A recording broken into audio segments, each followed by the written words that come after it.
রায়কে ঘিরে সারা দেশে নিরাপত্তা জোরদার।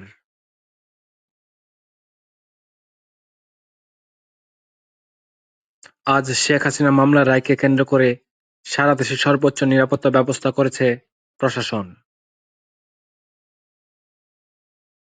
যেকোনো ধরনের বিশৃঙ্খলা বা অপ্রীতিকর পরিস্থিতি এড়াতে দেশের বিভিন্ন এলাকায় চেকপোস্ট বসানো হয়েছে।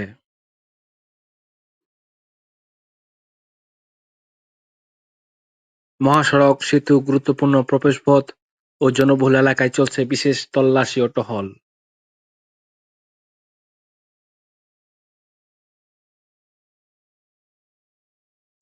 যেকোনো সন্দেহভাজন ঘটনা, গুজব বা সহিংসতা আভাস পেলেই নাগরিকদের তাৎক্ষণিকভাবে নিকটস্থ চেকপোস্ট বা কন্ট্রোল রুমে খবর দেওয়ার আহ্বান জানানো হয়েছে। পরিস্থিতি শান্ত রাখতে গুজবে কান না দিয়ে সবাইকে সচেতন থাকার অনুরোধ জানানো হচ্ছে।